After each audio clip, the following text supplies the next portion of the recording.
yes, the East New York Coalition was founded to help with the fight against oversaturation shelters. I myself, I'm one of the co-chairs and founders of this organization.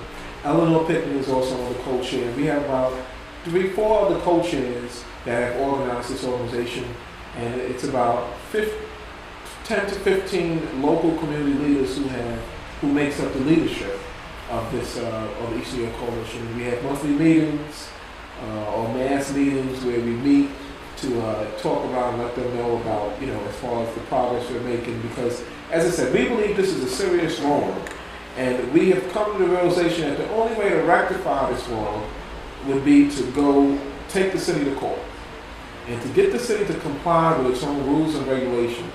Right now, we believe that the city is in violation of what they call the Fair Share Clause, which is in the New York City Charter. And the Fair Share Clause basically states that any facility that is placed in any particular community or a community board, the city must first do an evaluation and look at the social services or the services that already exist. And if there are too many, and it's already they already have their own fair share, or their fair share is there already, then what should happen is that they need to find another location to put, or another place, another community to put these shelters in. So we want the city basically to obey its own rules, its own statutes, and follow the New York City Charter. And as I said, it's a shame that we have to take them to court to get them to follow their own rules. But as I said, we've been raising monies to organize legally. We just recently retained a law firm to litigate this case against the city.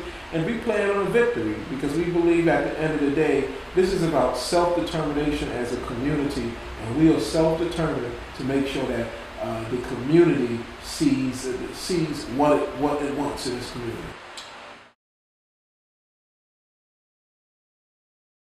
Well, as we continue to put information out to the community, we get responses. People call in to let us know, to find out more about the issue. At the meetings, we always have a healthy, 50 to 60 to 70 people that come out to the meetings. We've been raising monies. We've raised a little bit over $6,000 for the legal fund. And we're going to continue to do that. We're going to continue to reach out to folks and let folks know that they can donate. We're asking homeowners, tenants, I believe that it's a $50 donation towards the legal fund. And we're saying, as I said, it's worth it, because when you look at homeowners here in East New York, there's an issue of property value when it comes to shelters coming into the community, because when shelters come into the community, it brings down property value. Mm-hmm. And a lot of the homeowners, we want them to understand and realize that $50 is less than the property value going down, which could be $100,000 to $200,000. And we, as I said, at the end of the day, we're homeowners that believe that they should live in dignity and in peace, and they should dictate what comes in their community, and not folks on the outside. So, as I said, we're continuing to reach out to folks. We're continuing to engage the community, put flyers out and leaflets, and we have monthly leadership meetings. Well, we have leadership meetings every Monday at 6:30 at my office at 457 New Lots. And then we have our mass meetings at UCC, the community center. And we're going to continue to organize it. This is a fight that we knew wouldn't take a couple of months. It wouldn't just take a couple of rallies. And that's why we've stayed focused, we've stayed the course.